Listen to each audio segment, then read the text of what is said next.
Good evening, everyone. Welcome to the day 2, session 4, reverse logistics and circular economy. As we have been discussing about the too many aspect of supply chain, and we have been discussing about the various facets. So here, if we talk about the key challenges of logistics management, very first one is the demand variability.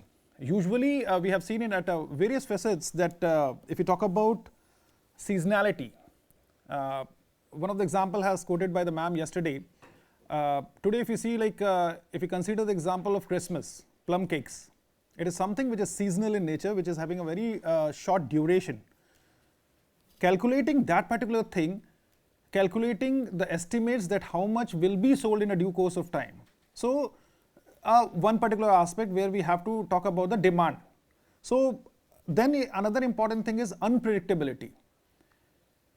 For example, if you see even the example has already been discussed about the milk.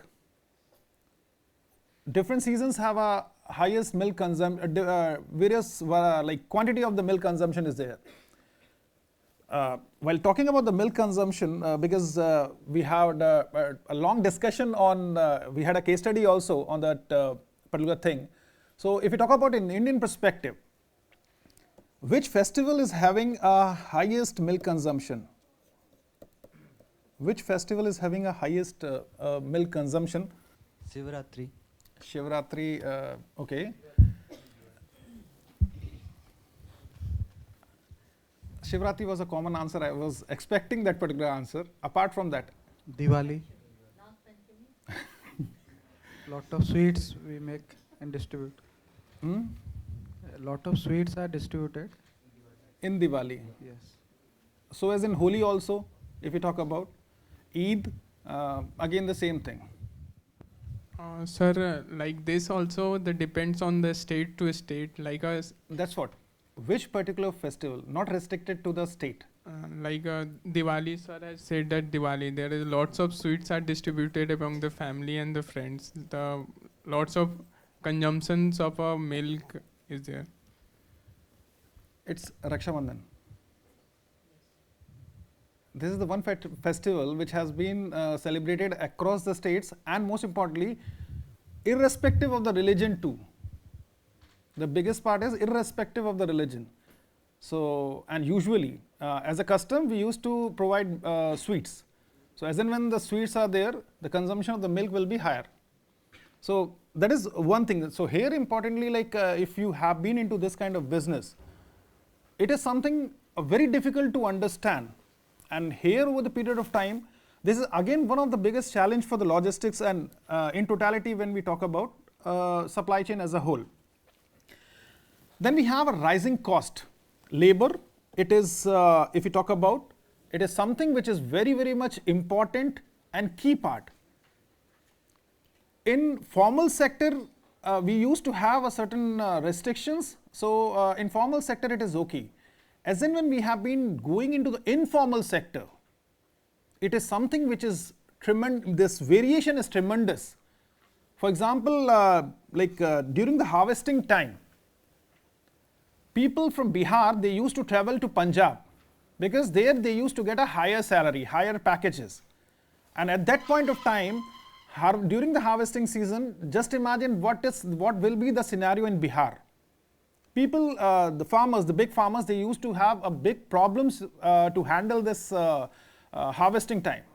Because most of the people, laborers, they used to move out to the, Punjab and other places. Then at the same time, if you talk about the infrastructure is another big problem. India is a massive country with the number one in population at present if you talk about. So to suffice everything, we supposed to have a very strong infrastructure needed. And in due course of time, we'll try to understand that if you talk about the different logistics mode of transports, likewise if you see, we used to have a road, a rail, sea and air. So if you talk about the road, or in total, we have, if we classify them, road is one of the biggest mode by which we use to transport our goods. It nearly have around 66%. Somewhere around 30% is this one. Then 3% and 1%. So just imagine we have, and because of this road, strong usage of the road transportation, as in we have been talking about the emissions. So you can't actually deny that particular thing. Without, means when we have to make this mandatory, we have to transport our goods from one place to another through roads, then the emission will be there. And that is the reason why, if you see in all these facets, all these aspects, government has been doing tremendously good. Long back, in somewhere in 2000, Atal Bihari Vajpayee government has started a project, if you remember, quadrilateral project, Golden Quadrilateral project, where India was, the government was aiming to connect the complete India, where somewhere from Jhansi or at some place belongs to UP, that was the center point. So you can imagine like 66% transportation through road, and that's the reason why it is important that we should have a proper connectivity. Similarly, we used to have Pradhan Mantri Gramin Sadak Yojana. I don't know, have you been seen or not, but usually if you go to the rural part of the country, the farmers, any of the small producers, when they have to come down to the bigger place or to the cities, they have to take a serious pain to travel that particular distance, mainly because of the poor infrastructure. So it is important that when we are talking about the 66% has been inculcated in the road transport, and this is one of the primary source of transportation of the goods, major mean of logistics transport. So for that reason, we used to have a strong infrastructure needed. Similarly, as we have rail, if you have been traveling to Rourkela, you might have observed that nearly to this region, Bondamunda, etc., in this particular corridor, delay of the train usually happens, 15, 20, 30 minutes. Because mainly the coal used to transport from this particular region. And even for the development of this particular rail infrastructure, even government has started off, if you remember, that freight corridor, a special freight corridor, particularly for the goods train only, so that we can have a proper, what you can say, movement of the goods from one place to another without disrupting the local commuters or the passengers who have been traveling by the trains. And this is, just imagine, and if you see this, merely we have a 30% of the contribution. At the same time, in terms of the rail network, we are probably number 2. This is a massive one in a bigger country like India. We have a sea, that is 33% of the sea transportation. If you have observed recently from Kolkata to Varanasi, government has initiated they are in the process of making this sea infrastructure better, so that the goods can be transported via sea route. Even in the river of Ganges, they have started off this initiative. So this is something, even they have been keep on working in this particular region also. Air, it is costly. Being an operations student, we all know that when the cost comes, we have to raise our hands and simply can say that sorry, this is not our area. If it is urgency, yes, we can have to go for that. But when the cost is increasing, everybody will be questioning us. So for that reason, and most important part is, when we are talking about the logistics, the cost of a product this logistics have a significant contribution in this particular cost of product. So most important part for us is to have to look into that. Then if we talk about the supply chain disruptions, calamities, COVID-19 is one of the best example where we can see that from even in the yesterday's inaugural session, we had a discussion on this calamity. COVID-19 has actually given us altogether a different picture. Logistics is something which actually helped us. Otherwise, everything has been locked. If you talk about Swiggy, Zomato, these were the companies who have been helping us day in, day out. And all the logistics partners, they have been doing their job in such a critical condition. So this is something where you have to adapt over the period of time as and when the things are changing.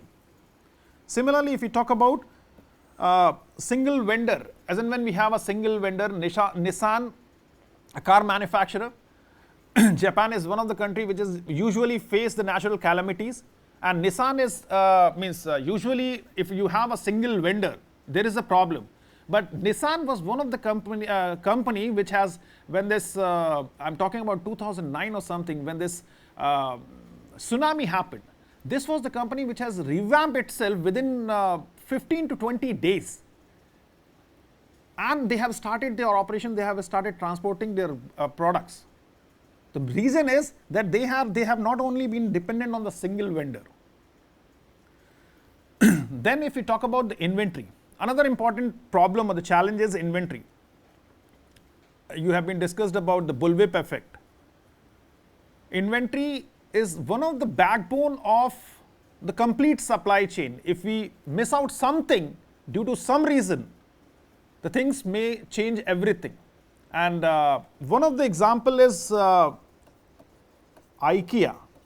There is one very famous case study or article which we have studied. Like IKEA, when they have been transporting a product from one place to another, usually space occupancy used to be there when you are placing a product. And because of that, the number of the product have been dispatched in less in numbers. So when this is happening, being an operations guy, it is my duty that I have to increase the occupancy or I have to increase the number of the products. What is the possibility you can think of? What best a company can do, or what best an operations manager can do when you have been facing this, that due to something, the numbers can be increased. I'm not saying that will be increased, but can be, possibility is there. So if a container is there, we are transporting around 500 or 1000 cups, 1000 products. What best we can do so that it can be increased? So combining shipping can be done, like the products that takes like more space can be combined with the small products that take small space. So by doing it combinedly, the both of them can be fitted in a single container.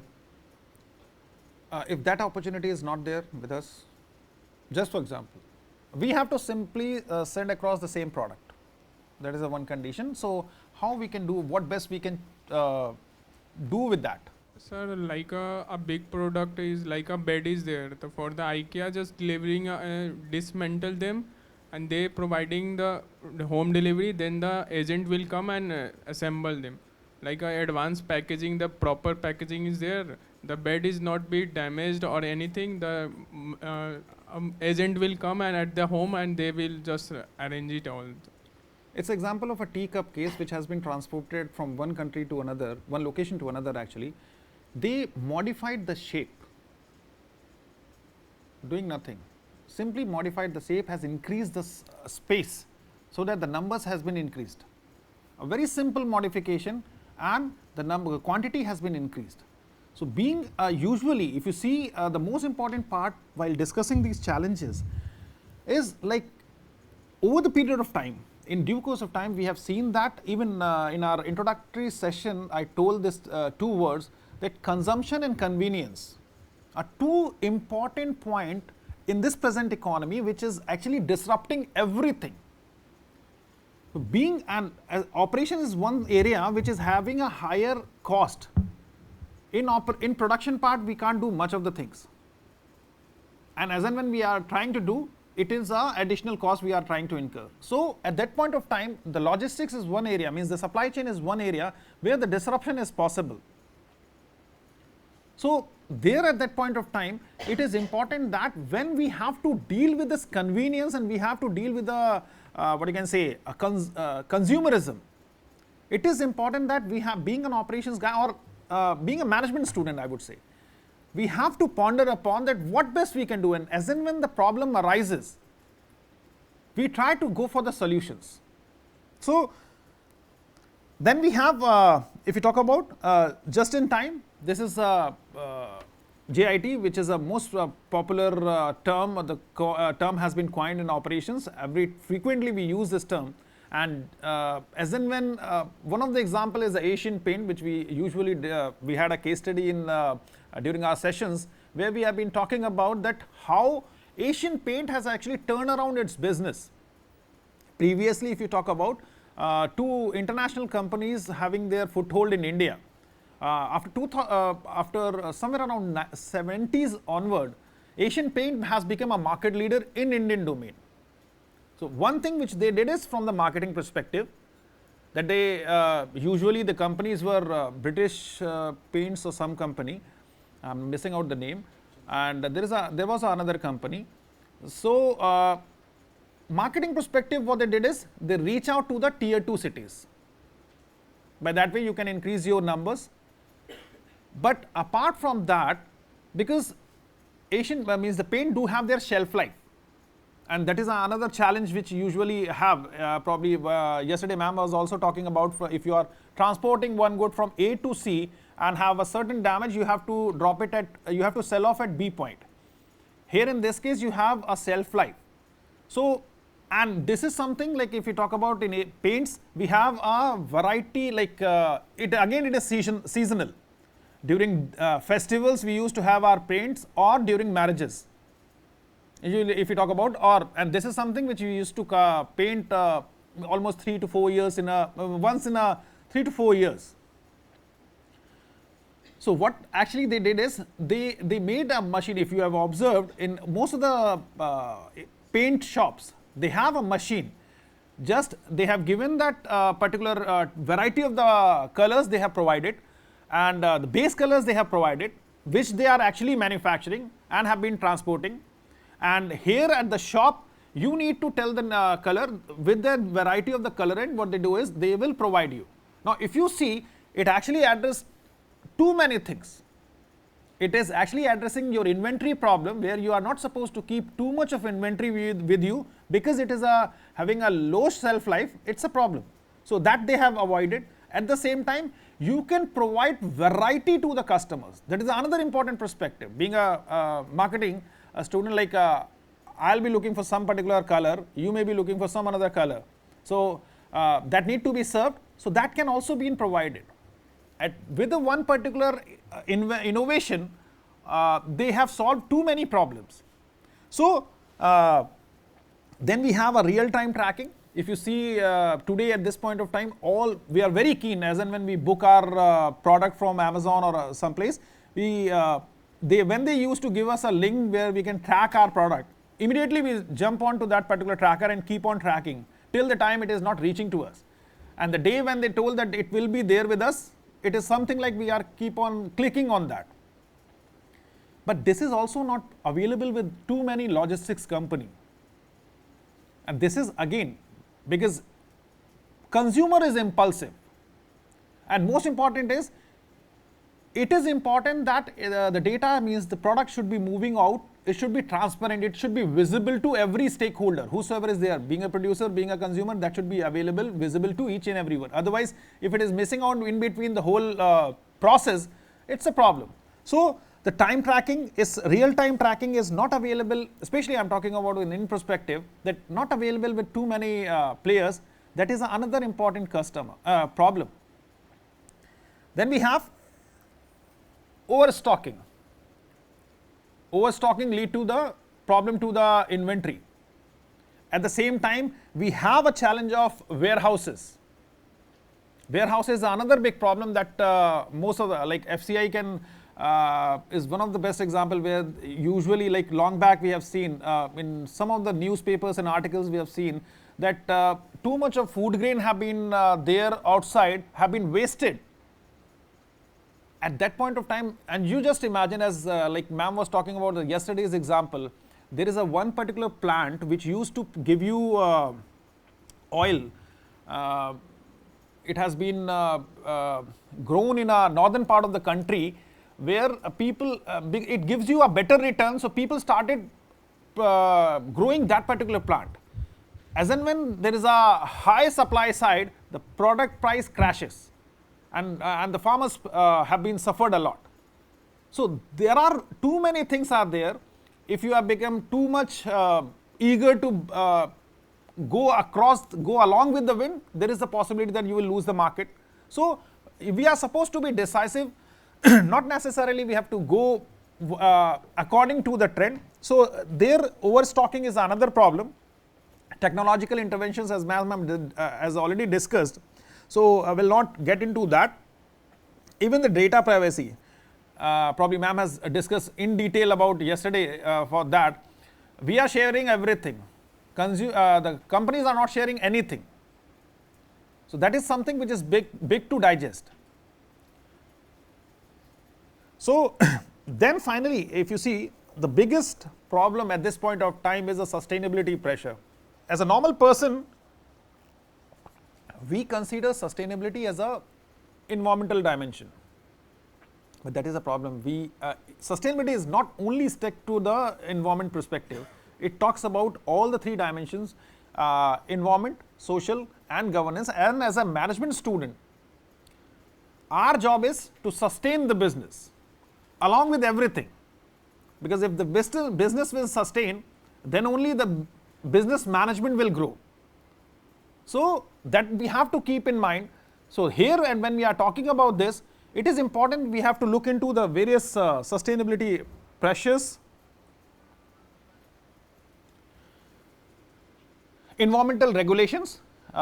If we talk about the waste management, we have a variety of the compliances which are there with us.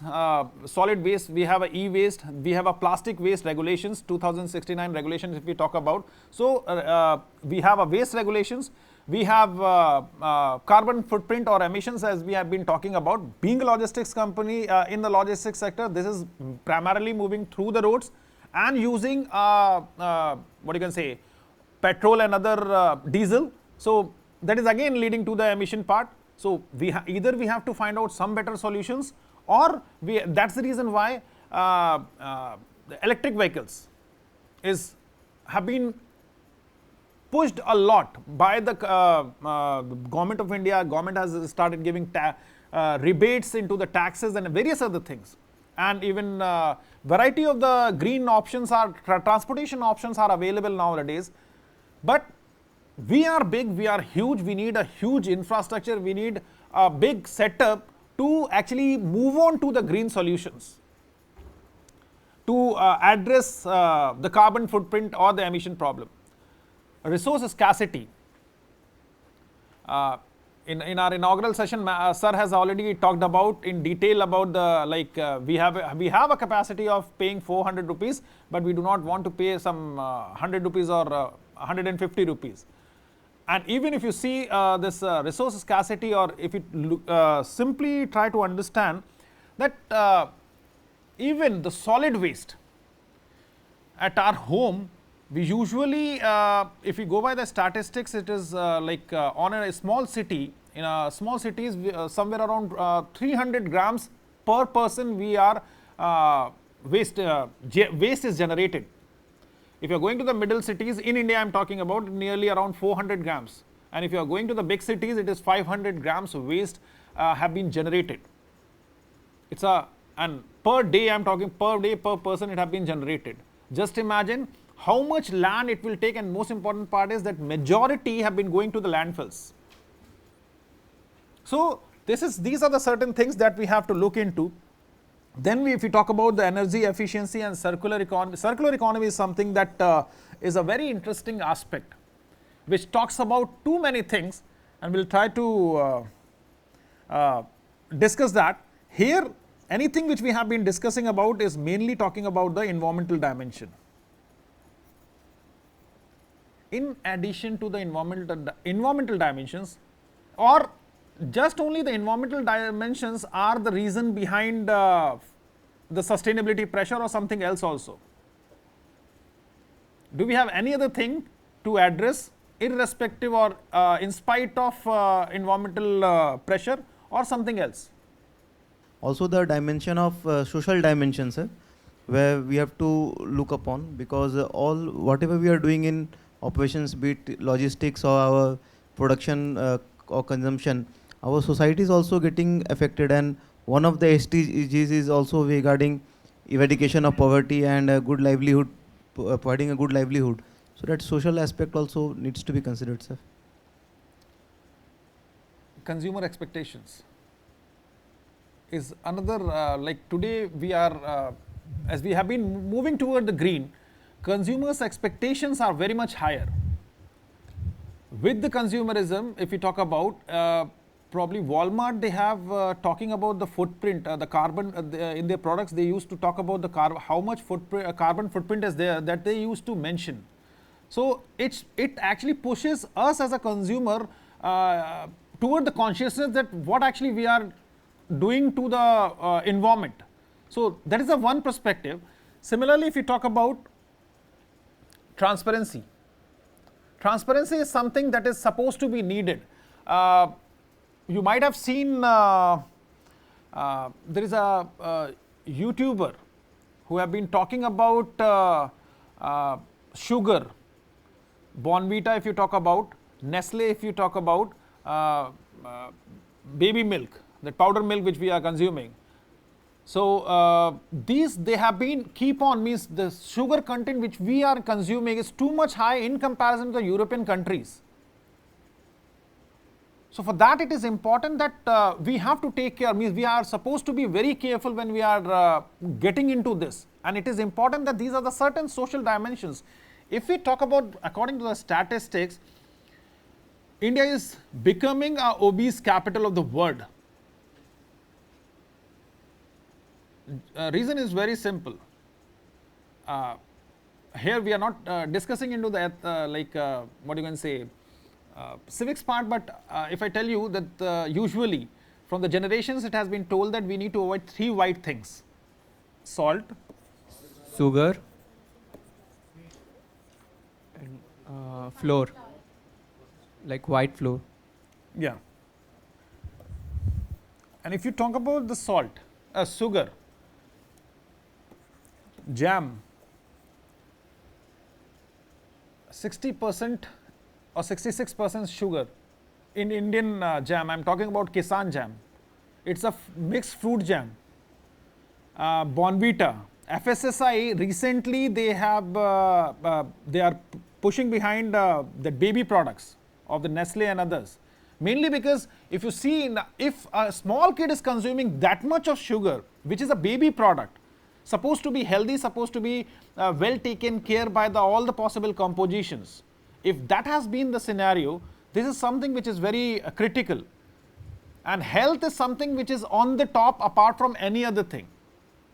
So if you talk about if you have been adding that, that is supposed to be visible in the composition, which is actually not there.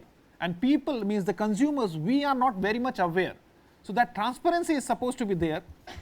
And at the same time, if we talk about ethics and social responsibility, when we are being if you talk about from the logistics perspective, when we have been transporting something, if something has been happened wrong, we are not, being a logistics partner, we are not very much bothered, because the system is not too very much connected and very much organized. So if we talk about the 3 different perspectives, they usually talks about the social dimension, and this pressure is keep on increasing. And if you talk about when we are talking about this sustainability, that we will try to explain in our next tomorrow's session, the bifurcation of sustainability and what is the key perspective, what is supposed to be pressurized more and what is supposed to be aligned in a different manner. So let's talk about the circular economy. Here when we are talking about the circular economy, if we go by the European Union guidelines, it has been mentioned that it is important that we have to increase the longevity of the product. Means today if we see whatever be the product which we are consuming today, if we talk about the mobile phones which we are having today, have a maximum lifespan of 4 to 5 years, because the updates will not be there. Or even if you have observed, previously we were having a detachable batteries. Today that option has also been eliminated. So now if you have a problem with the battery, you are bound to replace the mobile phone. And if you have at your homes, you must be having an older fridge which have been working from last 15 years or something.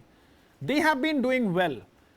As and when the things are getting smarter, means when the product is getting smarter, that is where the sustainability is moving down. Because when the product is getting smarter, they are especially from the electronic perspective, the things are getting more included into that, and the life of that particular product have been keep on decreasing. So it is a responsibility of a producer that they have to take this onus. Even if you are not taking a onus, at least it is your responsibility that you have to take it back. So for that reason, it is like circular economy simply talks about the competitive, it is an environmental strategy that aims to realize the waste minimization, environmental conservation, energy efficiency, and economic development. And most importantly, probably in one of the discussions we had with the ma'am, she told that waste, for you it is a waste, could be an input for somebody else, and that we have to understand at every point of time. For example, if you see like food waste, it's a waste for us, pre-cooked like waste from the food, but it's a food for our plants. And usually we have a spaces, if we can have if we do certain small efforts, that can be like converted into a big good manure, but that we are not trying to do so. That has been directly going to the dustbins, from dustbin to the landfills, and if maybe some percentage have been going to for the recycling purpose or something. But the problem is, again into that particular perspective also, we do not have a segregation. Recently some of our students, they have visited to Rourkela municipal waste plant that is there near to the stadium. They have been trying to do, but the thing is that as a consumer, they have a complaint that as a consumer, that when you are not segregating, and they have been collecting from all the different places and dumping that, segregation need a labor, which is the first problem which we have discussed. So when the labor have to do too much of the things, then it will be a costly, because labor has been included. And if you see that if you can do something segregation, if we do segregation at source, you are actually minimizing the waste a lot. Only simple thing is that segregation at source, just by doing segregation at source, we are trying to minimize the waste. I am talking about the solid waste which we are creating. If we talk about even you must have heard of in the management like bottom of the pyramid by C.K. Prahlad, the concept of bottom of the pyramid.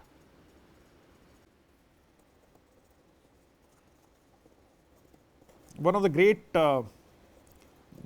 management guru has given a concept of the bottom of the pyramid. Anyone have any idea what he actually told about this? He have been told that bottom of the pyramid means the poor population. This is the true consumers we have. If you genuinely want to tap market, you have to reach out to the bottom of the pyramid. And if you are reaching out to the bottom of the pyramid, you will be you are maximizing your revenue, you are maximizing your profits. And how to reach out to the bottom of the pyramid? They do not have capacity to pay. What we have to do? If you are supposed to reach out to the bottom of the pyramid, I am talking about the people who do not have a capacity to pay for higher amounts, but they want to enjoy, they want to use that particular product. What you are supposed to do? What best we can do? Like a shampoo, a bottle is there. For the bottom of the pyramid, the sachets is introduced. Like for the 1 rupee sachets, the Clinic Plus and the many. Exactly. And sachet or anything, we can dispatch in what you can say, glass bottles or something. 1 rupee sachet or something, we have to be in the plastics. As and when we are increasing the profit, we are damaging the environment. So, if you have gone through the news like microplastic, what is the penetration of microplastic in our body? It has reached to the definite, what you can say, very different level, the microplastic in our body. So, at one point of time, as C.K. Prahlad has told, to cater the bottom of the pyramid, and in order to cater to the bottom of the pyramid, you have to bifurcate and reduce down the prices. Not reduce down the prices, you have to provide them in such a way that by which they can actually have a capacity to pay, and sachet is one of the best option. But sachet have been provided into this plastic, and plastic has led to the big disaster. At the same time, you may have an argument that you have to stop plastics, stop using plastic. We can minimize using plastics, but do we have any best possible alternative to stop in place of plastic as on date? Biodegradable or a reusable thing we can use instead of plastic, like paper bags we are using instead of plastic, and things which will dissolve in soil, like ma'am was saying yesterday. What is the solution for oil? Oil. If you want to buy a oil, mustard oil or coconut oil, any oil, what we have to do? So can we have a dispenser system from where if we want like something, we can take our own containers and have the quantity we want? Mother Dairy has done that. In Delhi, Mother Dairy has done that. But sir, it's not reachable to every other place. Exactly. As you have told the problem. You have told the problem. Yes, that sir, it is not reachable to everyone. That is the reason we have to put it into the plastic bags. That is something which is easy to transport, less cost effective, and can reach out to the end consumers. Mother Dairy has done this initiative to minimize the plastic, because milk is something which we have to consume on a daily basis. We used to buy 2 packets, half kg 2 packets. And even for milk also, they used to have a strategy that usually we tear off this portion. It's a very common practice. But they have told that don't tear off, just pierce this particular portion so that the plastic will be intact with this, and that will not be going on into the ground. So that is there. But again, Mother Dairy has done that in Delhi, but has not been successful across the country. The thing is, the options which we have are costlier, and there is always been a fight between economics and environment. Business and environment always have a fight, and being a business management student, we are the person who are actually standing in between. Where we'll have to go, we are actually into the stigma, and it is our responsibility to provide the solutions too. Sir, ma'am was referring today regarding that reusable plastics or the greater micron plastics which we are using, because again, like Mother Dairy, they have started the plant in Kolkata that whenever we are using the plastic, we can put that, we can give them back at some particular point. Pickup points are there in which they use that, so that food grade plastics have also come, sir. That is the reverse logistics, as we is the area. ITC has started off this initiative for their cigarette packets somewhere in 2019, but has not been successful because of certain reasons. Because reverse logistics, as and when we have been talking about, it is usually costlier than the forward logistics. In comparison to the forward logistics, reverse logistics is almost 1.5 times costlier.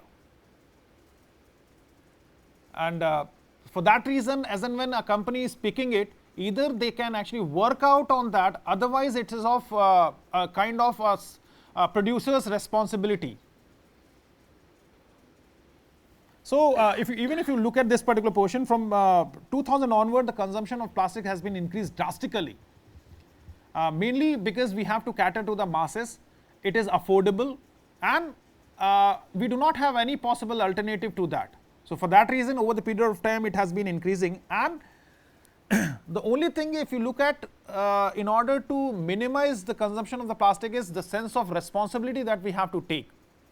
Otherwise, till the time we do not have a perfect solution, we'll have to move on with that. even if you see like 50 micron plastic is mandatory in India, like below that we are not supposed to, we can't carry that. It has been initiated very tightly a few years back. But again, when this plastic has been, when we as a consumer we have been using it, when we are dumping it, who is actually taking care of that particular plastic? In organized sector, in a formal sector, like as we have been talking about the Tata Hitachi, at that point there these companies are doing this because of the compliance or maybe because of the generosity and what, that is the one perspective. But as and when as a consumer, if we think of, it is a big amount of waste which we are creating to the market. Here logistics play a very significant role, because if you see, if you talk about the municipal waste and liquid waste, if you talk about 2021, we are standing at a very good position. This is something is alarming that we have to look into. If you go by the variety of the statistics, because of the massive pollution, the waste generated in India is more than 168,403 tons per day. Similarly, if you talk about the solid waste generation in India is around 0.34 kg per capita per day, which is again it is a massive one, and which is supposed to be increased. As I told, per person we are consuming in a big city is a 0.5 kg, and in due course of time that will be reaching. If we do not have a proper circular supply chain, if we do not have a proper what you can say, cradle to cradle system, then there is no possible solution is actually available. If you, at the same time, if you talk about the greenhouse emission is expected to high, even when we are talking about the waste, Indore is one of the very best example which has actually done tremendously good in terms of waste management.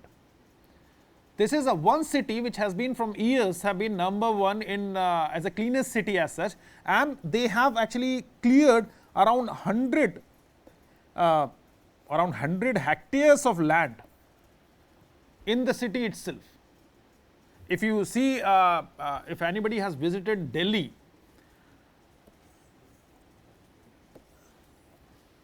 Gazipur area, there is an open dump and the mountains are there.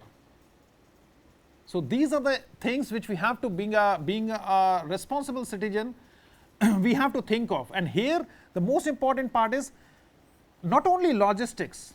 Logistics is a one particular player which has been helping us through this movement, but end to end, if we see, the person who will have to, who is actually a recycler, have to be very keen. At the same time, a consumer who is actually consuming that.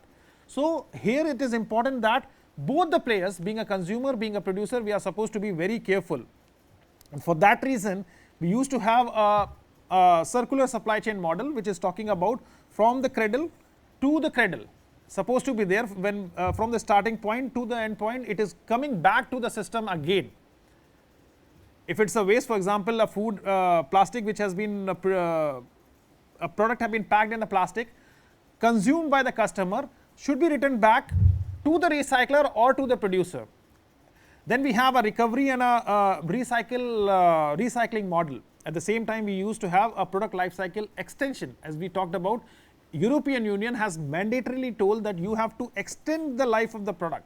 You can't simply say that the product will have only a life of 5 years or something, because in the electronic market, if we talk about, electronic waste has been drastically increasing over the period of time, and for that it is important that we should have a recovery and recycling method, recycling model, and it is important that we have to increase the product life of a particular product if you are talking about. As we have been talking about, be it is a fridge or a washing machine which we have used earlier, they were having a long life. 10-15 years easily they used to run. But today if you talk about anything, smart TVs, refrigerators or anything, they have a very shortened span of life. And at the same time, if you see at every houses, we used to have some 2-3 waste mobile phones, scrap mobile phones are available. We are not able to find out a proper vendor for that, recycler for that. We always have a thought that if we get some sort of money for that, it will be good. But over the period of time, if you see that we are usually keeping some 2-3 mobile phones, some electronic gadgets at our home, they are occupying a space. At the same time, they are not going back to the producer or to the recycler. So if you see these things, it is important that we have to look into the reverse logistics part very seriously, as in when we have been talking about the circular economy, we are talking about the environmental waste. As a result, if you see, we used to have sharing platform models. Any example for the sharing platform model? Because by that way also we can address the circular economy. We can suppose we are producing a product in this particular compound. So we can also rent our machines to a third party. So he can also manufacture, or like in case of Caterpillar, they give rental machines Yes. apart from selling. Hyundai and Maruti both sharing that the logistic parts for inbound and outbound also. Even if you see, like Maruti has been producing Toyota. some of the car models for Toyota. Sanand plant. There is a one model somewhere at the 10 lakhs or something range, High cross. high cross. And not Innova, similar to that of Brezza, there is another brand which is almost at par, which has been developed at the Maruti's platform itself. So this is where we are actually we are sharing this platform. It's a sharing platform model where similar platform have been used by the multiple producers of the companies. By this way, we are not actually acquiring the land, we are not acquiring the infrastructure, we are not investing into the infrastructure, because at that point of time, my unit has not been working. So that has been shared to someone who is actually needed, and by this way we are actually sharing our cost. Then there is another important thing. If you see product as a service, if you see any example related to the product product as a service model.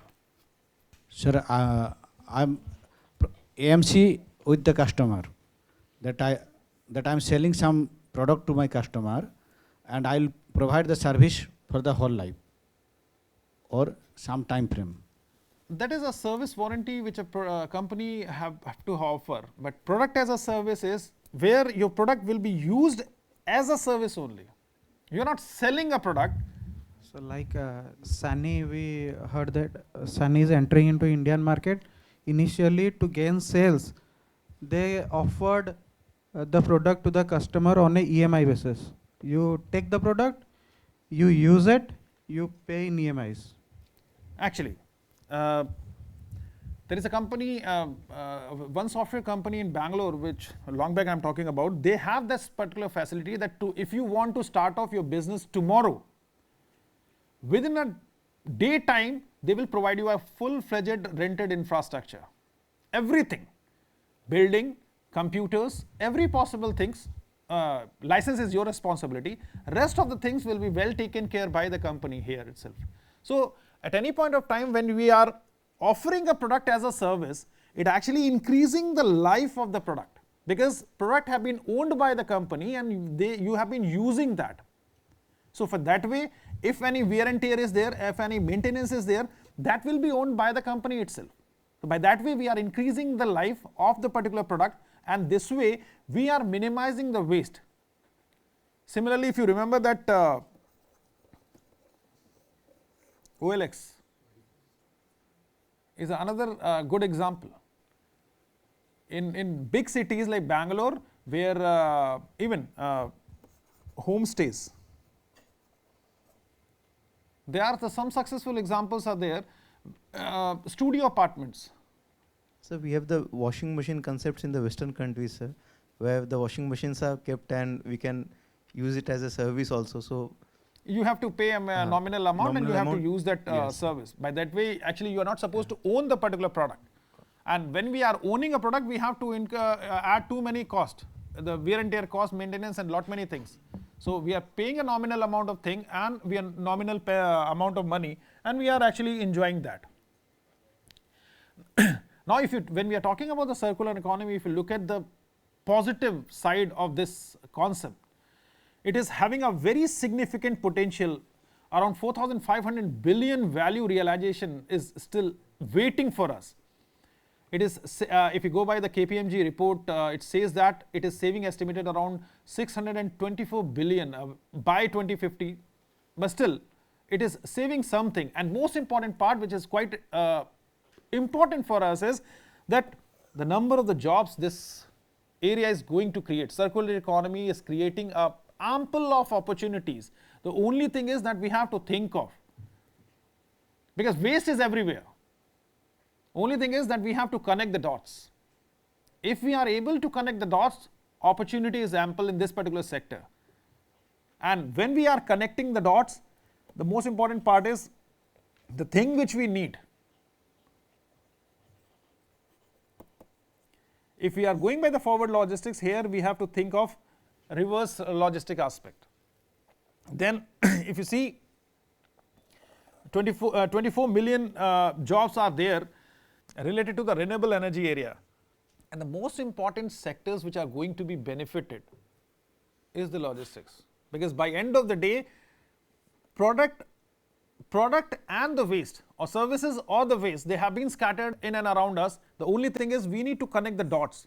Even we are not supposed to, if you are a recycler or somebody, that is good, but otherwise if you are connecting the dot, the opportunity for the logistics sector has been abundant in this area, and over the period of time it has keep on increasing. As I told that reverse logistics, on a positive side when we are moving, a forward one, as in when we are moving to this side, a reverse one. But the problem is it is incurring a 1.5x cost. And not only that, even if you see the common applications is return management. Amazon and other companies, they are very cautious. Nykaa, if you talk about the Apple e-commerce companies, they have started charging some amount of money when you are asking for the delivery, some 30 or 50 rupees. Any return, they are charging it. Previously it was free. Can you tell me why? In case of Flipkart, a delivery guy is coming to collect the mobile phone, suppose.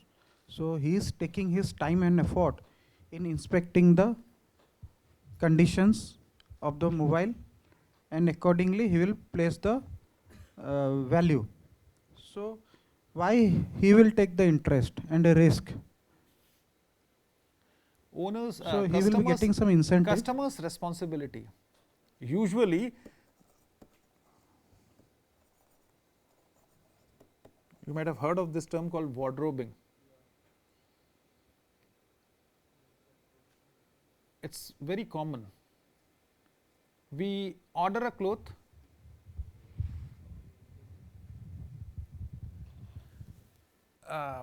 and by a time we send it back to the seller. So for few days it is there with us with the warranty means the return period, and we are sending it back to that. In order to avoid that, being a company, it is as I told, it is incurring a 1.5 times cost to the forward logistics. In order to avoid that, they have used the technology, they collated the data, and with the help of this metric called RTO, return to origin matrix, they try to locate the pin codes where the probability of this kind of return is higher. In some places, I'm talking about before COVID probably, Amazon and Flipkart have stopped sending their products to that particular pin codes.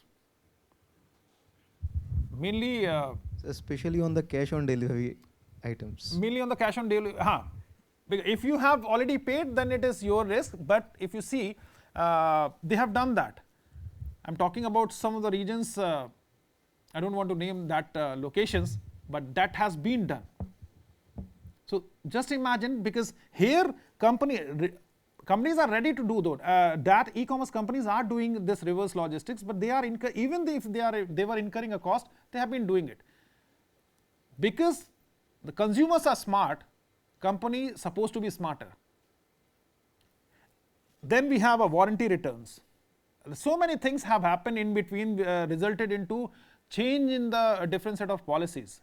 Then if you talk about when we have been doing this, this gives an opportunity for the refurbished products and resale of the products. On Amazon and Flipkart, you might have seen that a refurbished product, but you don't want to buy that because we are skeptical about refurbished product. We don't not very sure that because the price difference is not too high, though not very sure that how long it will go. So for that reason, this is one particular thing which is even these companies, e-commerce companies, are keep on struggling on that, on the refurbished. But at the same time, in if you talk about the other countries, they have been good in buying the refurbished products. But still we are skeptical about that. Then we have, if you talk about the recycling and asset recovery, another common applications are there, where with the help of the reverse logistics, the companies can actually work out on that and can actually address the genuine problems. If you talk about the market size, will grow with a 12.96% by 2032, means the reverse logistics, because if you talk about the 2022 government has mandated, came up with the circular economy regulations, and they have been framing variety of the regulations of circular economy. As in we have been going more toward the circular economy, reverse logistic will be the primary concern. There you are supposed to be very strong in that particular area. Otherwise, waste to product is not possible. So this is having a significant opportunity in due course of time. Apart from the forward logistics, I'm talking about the reverse logistics part. That is having a significant area.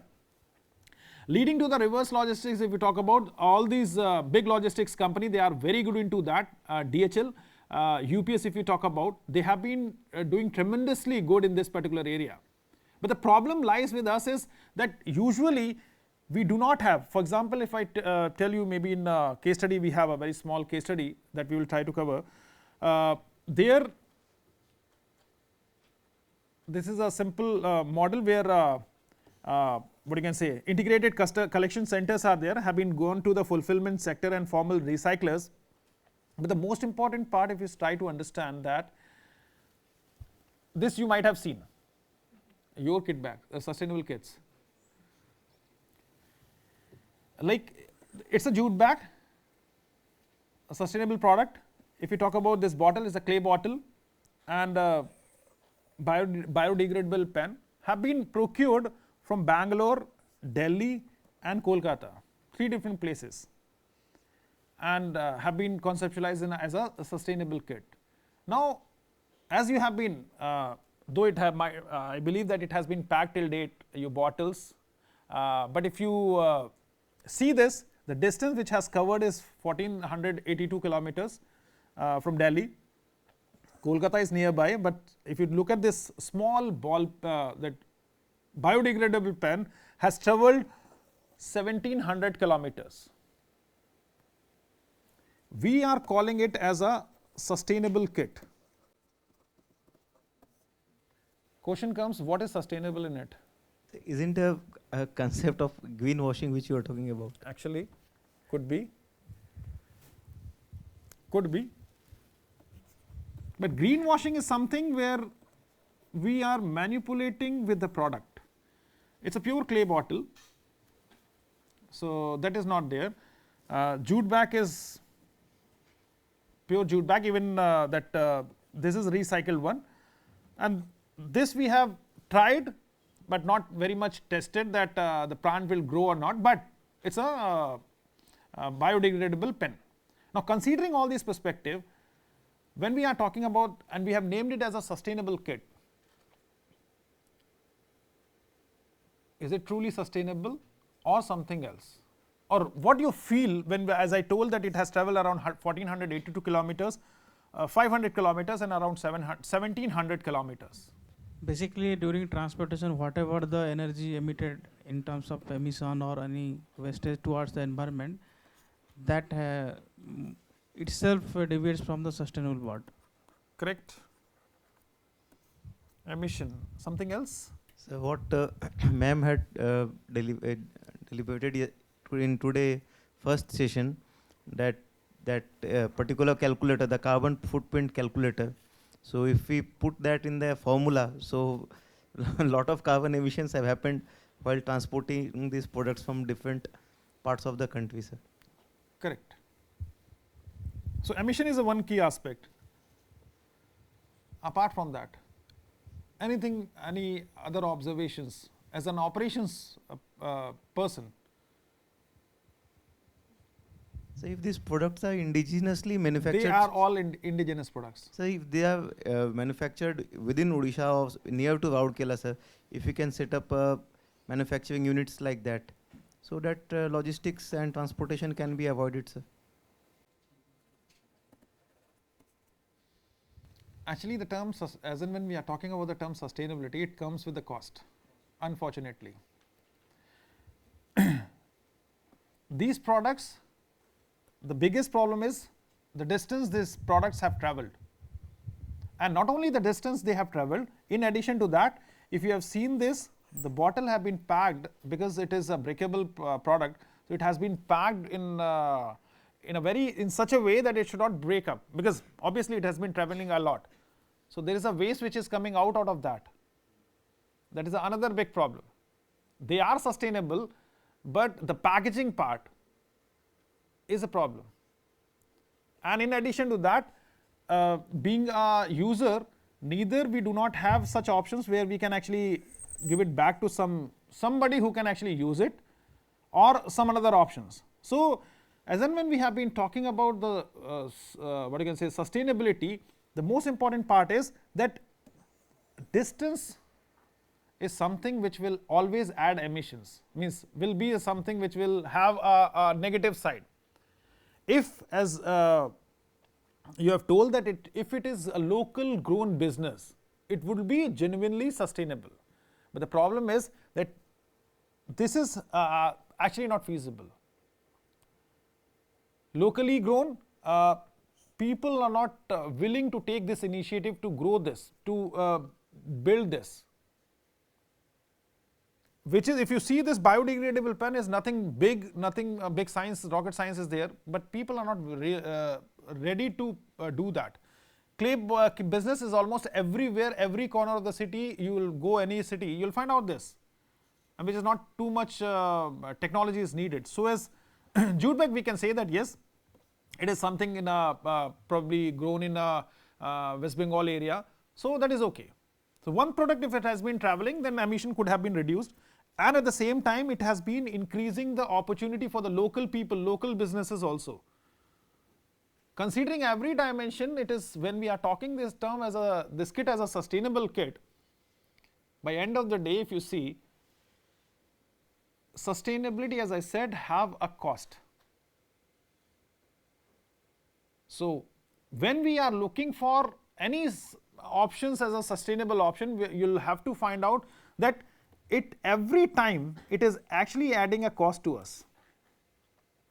The price of product will increase like anything. Usually, as somebody told, that greenwashing is one of the biggest problems for sustainable products. So this is one important thing that we, when we are talking about, that at any point of time, when you are moving about this, the challenges are greenwashing, emissions, and when we are talking about the opportunity, it is something which is an opportunity for the local business. Could have been an opportunity for the local business, but just imagine if you have been committed for jute bags, and a local, that product is not available in India, in Rourkela or in Odisha, you have to procure from some other places. So at any point of time, the bottom line is, logistics is something, no matter what you do, will be adding emission to the environment. The job is to identify the best possible ways by we can actually address the emissions through the logistics. Because we are promoting something sustainable, but the problem is logistics, because logistics is, even today we have been consuming and using all these, for logistics we have been using the oil, fuel that is having a high emission. So either we have to switch to the green products, green mode of transports, again that needs an infrastructure, a significant infrastructure. So by that time, this is one particular area in a whole supply chain. If you talk about logistics, is a one particular area, no matter, means we have to think of, we have to ponder upon this area where by which we can actually address the green efficiency or environmental efficiency of the logistics system as a whole. And for that we have options, because one way we have to, when we are trying to address this waste, it is important that we have to add both the things, circular economy, and we have to address the logistics. As and when we can do so, we can genuinely address the term sustainability.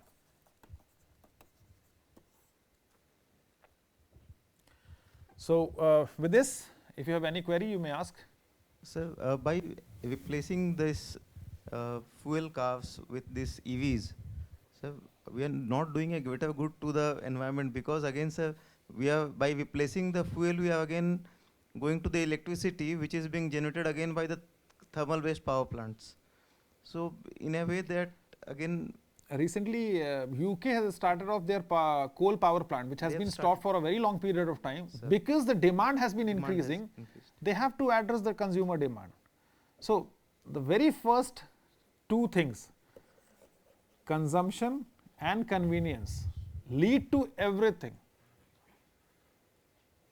Sustainability has to come up with a that is the economies of scale. Unless and until we have the economies of scale, we cannot have sustainability. As you rightly said, sir, that sustainability comes with a cost, and this cost can only be minimized when we have economies of scale. Suppose if someone is not interested in making these jute bags or this paints which we have procured in Raurkela, but if they are getting orders on a such huge quantity, then obviously somebody must be enticed with making that product on a huge scale. That is where actually sustainability, if you go by the TBL, that is Elkington's triple bottom line, I've been categorically told that we have to focus on all the three aspects together. You can't work on only on the environmental perspective. You can not solely, you are not allowed to solely work on the social dimensions. You have to go along with all the three dimensions together. And most importantly, economics is something. Without economics, it is not possible. I mean, sustainability, when we are talking about sustainability, economics is something which we have to go with. Even if we are more talking about renewable energy instead of fossil fuels, there is no more such studies what are the impact of this renewable energy also. Because in case of solar power plant, we are taking huge acres of lands and huge surface area converting our solar reflection. So what is the impact overall in terms of increase in temperature? There is no concentrated study on this. Similarly, in wind power also, there is a different biological impact on birds and etc. So what are the impact of these kinds of renewable energy? There is not so study. Even if in hydropower plant, there is a greater change in biodiversity. So there is no, till there is no more study on this, we cannot say that this renewable energy also safe or not. Actually, we are here at this point of time, we are trying all possible options to address the environment. As you have mentioned, hydropower, Tihri Dam in Uttarakhand is one of the biggest dam, and have actually the local area, the people who have been residing in that particular location have been impacted. So yes, as and when we have been talking about, like recently we had one of the GAN program previously where they have been talking about the small hydro projects. Instead of a very big project, hydro projects, we should have a small hydro projects, so that the problem is the displacement of the local community will not be there, and at the same time we are generating energy from the natural flow of the water itself. So hydropower, yes, like solar plant, as we have been talking about, it is consuming too much of land, and that too a country like India, where the land is a what you can say important thing, scarcity. So that could be, and at this point of time, yes, research has not been done in this area, but if you see in total terms of emissions, they are the natural source of energy. For that reason, still we are going further, and hopefully will be coming up. The efficiency, if you talk about the solar power buses and other things, the efficiency has been keep on increasing over the period of time.